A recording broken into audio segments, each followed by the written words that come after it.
السلام علیکم ورحمۃ اللہ وبرکاتہ۔ میں آپ کا اپنا پیارا دوست اسرائیل خان پھر سے حاضر ہوں the real history art channel لے کر۔ امید ہے آپ کو یہ کہانی اچھی لگتی ہوگی۔ آج کے کردار میں ہے مصلح الدین، غیاث بلبیس، فاطمہ، حسن بن عبداللہ۔ اس نے اپنی خادمہ سے کہا کہ وہ بلبیس کو اس آدمی کے متعلق بتائے۔ خادمہ نے بیان دیا کہ پرسوں شام ایک اجنبی آیا جس کے چہرے پر نقاب تھا۔ اس وقت مصلح الدین گھر پر نہیں تھا۔ اس آدمی نے دروازے پر دستک دی تو یہ خادمہ باہر گئی۔ اجنبی نے کہا کہ وہ فاطمہ سے ملنا چاہتا ہے۔ خادمہ نے کہا کہ گھر میں کوئی مرد نہیں، اس لیے وہ فاطمہ سے نہیں مل سکتا۔ اس نے کہا کہ فاطمہ سے یہ کہہ دو کہ 2 اشرفیہ واپس کرنے آیا ہے، کہتا ہے کہ میں پوری رقم لوں گا۔ خادمہ نے فاطمہ کو جا کر بتایا تو اس نے اس آدمی کو اندر بلا لیا۔ خادمہ نے بیان میں کہا کہ فاطمہ نے اسے برآمدے میں کھڑا رہنے کو کہا اور یہ ہدایت دی کہ کوئی آ جائے تو میں اسے خبردار کر دوں۔ خادمہ کمرے کے دروازے کے ساتھ کھڑی رہی۔ اندر کی باتیں جو اسے سنائی دی ان میں سے اس آدمی کا غصہ اور فاطمہ کی منت سماجت تھی۔ ان باتوں سے صاف پتہ چلتا تھا کہ فاطمہ نے اس آدمی سے کہا تھا کہ علی بن سفیان کے نائب حسن بن عبداللہ کو قتل کرنا ہے، جس کے عوض وہ اسے 50 اشرفیہ اور 2 ٹکڑے سونا دے گی۔ خادمہ کو یہ معلوم نہیں ہو سکا کہ فاطمہ نے اس آدمی کو 20 اشرفیہ کس وقت اور کہاں بھیجی تھی اور کون لے گیا تھا۔ وہ پوری 50 اشرفیہ مانگ رہا تھا۔ فاطمہ اسے کہہ رہی تھی کہ اس نے غلط آدمی کو قتل کیا ہے۔ یہ نقاب پوش اجنبی کہہ رہا تھا کہ تم نے یقین کے ساتھ بتایا تھا کہ حسن بن عبداللہ فلاں وقت خضر الحیات کے گھر جائے گا۔ وہ گھات میں بیٹھ گیا۔ اس نے ایک آدمی کو خضر کے گھر کے دروازے کے قریب جاتے دیکھا۔ اس کا قد بت حسن بن عبداللہ کی طرح تھا۔ قتل کرتے وقت اتنی مہلت نہیں ملتی کہ شکار کو اچھی طرح دیکھ کر یقین کر لیا جائے۔ تم نے جو وقت بتایا تھا یہ وہی وقت تھا۔ میں نے تیر چلا دیا اور وہاں سے بھاگنے کی کوشش کی۔ وہ فاطمہ سے 50 اشرفیہ مانگ رہا تھا۔ فاطمہ نے پہلے تو منت سماجت کی، پھر وہ بھی غصے میں آ گئی اور کہا کہ اصل آدمی کو قتل کرو گے تو ان 20 اشرفیوں کے علاوہ 50 اشرفیہ اور سونے کے 2 ٹکڑے دوں گی۔ اس آدمی نے کہا کہ میں نے کام کر دیا ہے، اس کی پوری اجرت لوں گا۔ فاطمہ نے انکار کر دیا۔ وہ آدمی بڑے غصے میں یہ کہہ کر چلا گیا کہ میں پوری اجرت وصول کر لوں گا۔ فاطمہ نے خادمہ کو سختی سے کہا کہ وہ اس آدمی کے متعلق کسی سے ذکر نہ کرے۔ اس نے خادمہ کو 2 اشرفی انعام دیا۔ آج صبح وہ اس کے کمرے میں گئی تو فاطمہ وہاں نہیں تھی۔ اسے شک ہے کہ اس آدمی نے انتقاماً اسے اغوا کر لیا ہے۔ غیاث بلبیس نے کچھ سوچ کر مصلح الدین کو باہر بھیج دیا اور خادمہ سے پوچھا، یہ بیان تمہیں کس نے پڑھایا ہے؟ فاطمہ نے یا مصلح الدین نے؟ فاطمہ تو یہاں نہیں ہے۔ اس نے کہا، یہ میرا اپنا بیان ہے، مجھے سچ بتا دو۔ بلبیس نے کہا، فاطمہ کہاں ہے؟ وہ کس کے ساتھ گئی ہے؟ خادمہ گھبرانے لگی، کوئی تسلی بخش جواب نہ دے سکی۔ بلبیس نے کہا، کوتوالی کے تہہ خانے میں جانا چاہتی ہو؟ اب تم واپس نہیں جا سکو گی۔ وہ غریب عورت تھی، اسے معلوم تھا کہ کوتوالی کے تہہ خانے میں جا کر سچ اور جھوٹ الگ الگ ہو جاتے ہیں اور اس سے پہلے جسم کی جوڑ بھی الگ الگ ہو جاتے ہیں۔ وہ رو پڑی اور بولی، سچ کہتی ہوں تو آقا سزا دیتا ہے، جھوٹ بولتی ہوں تو آپ سزا دیتے ہیں۔ بلبیس نے اس کی حوصلہ افزائی کی اور اسے تحفظ کا یقین دلایا۔ خادمہ نے کہا، میں نے قتل کے دوسرے روز صرف اتنا دیکھا تھا کہ ایک نقاب پوش آیا تھا۔ آقا مصلح الدین گھر نہیں تھے۔ نقاب پوش نے فاطمہ کو باہر بلایا تھا۔ وہ بڑے دروازے کے باہر اور فاطمہ اندر تھی، وہ اس کے سامنے نہیں ہوئی۔ ملازموں نے اسے دیکھا تھا لیکن کسی نے بھی قریب جا کر نہیں سنا کہ ان کے درمیان کیا باتیں ہوئی۔ نقاب پوش چلا گیا تو فاطمہ اندر آئی۔ اس نے چھوٹی سی ایک تھیلی اٹھا رکھی تھی۔ فاطمہ کا سر جھکا ہوا تھا، وہ کمرے میں چلی گئی تھی۔ دوسری شام مصلح الدین نے 4 ملازموں اور سائز کو رات بھر کی چھٹی دے دی تھی۔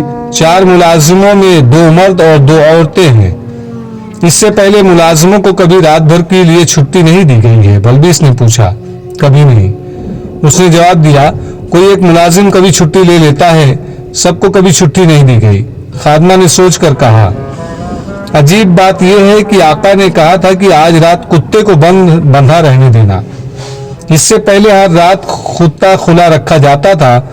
بڑا خوخار کتا ہے، اجنبی کی بو پر چیرنے پھاڑنے کے لیے تیار ہو جاتا ہے۔ मसलह उद्दीन के ताल्लुकात फातिमा के साथ कैसे थे? गयास बल्बीस ने पूछा। बहुत खिंचे हुए, फातिमा ने बताया। आका एक बड़ी खूबसूरत और जवान लड़की लाया है जिसने आका को अपना गुलाम बना लिया है। फातिमा के साथ आका की बोलचाल भी बंद है। गयास बल्बीस ने फातिमा को अलग बिठाकर मसलहुद्दीन को अंदर बुलाया और बाहर निकल गया। वापिस आया तो उसके साथ 2 सिपाही थे। उन्होंने मसलहुद्दीन को दाएं और बाएं बाजुओं से पकड़ लिया और बाहर ले जाने लगे। मसलहुद्दीन ने बहुत एहतजाज किया। बल्बीस ये हुक्म देकर बाहर निकल गया कि इसे कैद में डाल दो। उसने दूसरा हुक्म यह दिया कि मसलहुद्दीन के घर पर पहरा खड़ा कर दो, कभी और किसी को भी बाहर न जाने दो। उस वक्त फातिमा काहिरा से बहुत दूर शिमाल की तरफ एक ऐसी जगह पहुंच चुकी थी जहां इर्द गिर्द ऊंचे टीले, सब्जा और पानी भी था। ये जगह आम राह गुजर से हटी हुई थी। वहां वो सूरज निकलने के वक्त पहुंची थी। घोड़े रुक गए। उसे थैले में से निकाला गया।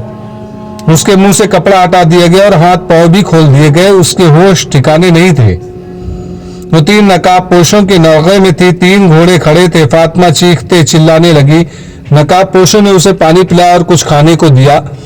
वो हाथ नहीं आ रही थी। उसके पेट में पानी और खाना गया और ताजा हवा लगी तो जिस्म में ताकत आ गई। वो अचानक उठी और दौड़ पड़ी। तीनों बैठे देखते रहे। कोई भी उसके ताक़ुब में न गया। दूर जाकर वो एक टीले की ओट में चली गई तो एक नकाब पोश घोड़े पर सवार हुआ, एड़ लगाई और फातिमा को जा लिया। वो दौड़ दौड़ कर थक गई थी, लेट गई। नकाब पोश ने उसे उठाकर घोड़े पर डाल लिया और खुद उसके पीछे सवार होकर वापिस अपने साथियों के पास ले गया। भागो, एक ने उसे तहम्मुल से कहा। कहां तक भागोगी? यहां से तो कोई तनोमंद मर्द भी भागकर काहिरा नहीं पहुंच सकता। फातिमा रोती चीखती और गालियां देती थी। एक नकाब पोश ने उसे कहा, अगर हम तुम्हें काहिरा वापस ले चले तो भी तुम्हारे लिए कोई पनाह नहीं। तुम्हें तुम्हारे खाविंद ने हमारे हवाले किया है। ये झूठ है, फातिमा ने चिल्लाकर कहा। यह सच है, उसने कहा। हमने तुम्हें उजरत के तौर पर लिया है। तुमने मुझे पहचाना नहीं। मैं तुम्हारे हाथ में 20 अशरफियों की थैली दे आया था। तुमने खाविंद से कह दिया कि तुम कातिल हो और तुमने बेवकूफी ये की कि उससे ये भी कह दिया कि तुम कोतवाल को बता दोगी। वो तुमसे पहले ही तंग आया हुआ था। उसकी दाश्ता ने उसके दिल पर और उसकी अकल पर कब्जा कर लिया था। मैं तुम्हें ये नहीं बता सकता कि वो लड़की कौन है और कहां से आई है और वो क्या करने आई है। दूसरे दिन तुम्हारा खाविंद हमारे ठिकाने पर आया।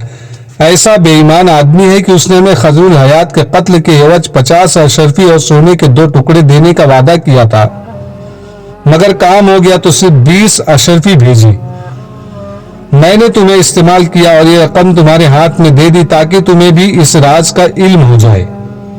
हमारा तीर निशाने पर बैठा। दूसरे दिन वो हमारे ठिकाने पर आया और 50 अशरफियां देने लगा।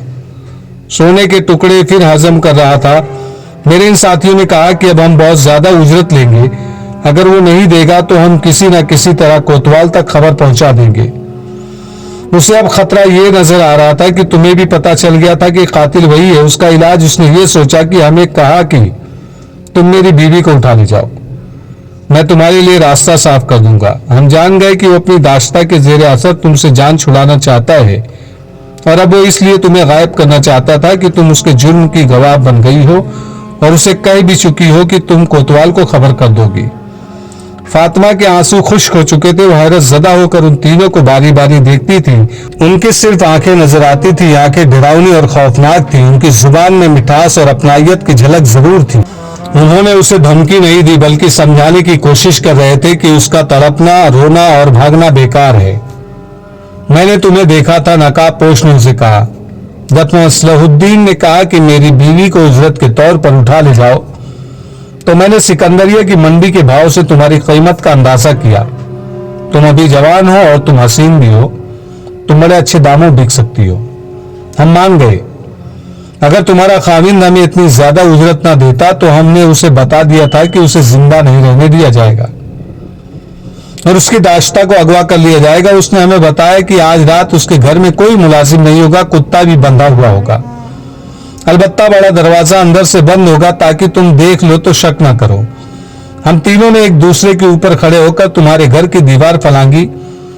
हमने हाथों में खंजर ले रखे थे और हम संभल संभल कर चल रहे थे क्योंकि हमें तुम्हारे खाविंद पर भरोसा नहीं था। وہ ہمیں مروا سکتا تھا لیکن ایسا نہ ہوا. ہمارے لیے راستہ واقعی صاف تھا. تمہیں اٹھا لیا اور لے آئے. اس نے یہ کہانی تمہیں اس لیے سنائی ہے کہ تم اپنے خادم کے گھر کو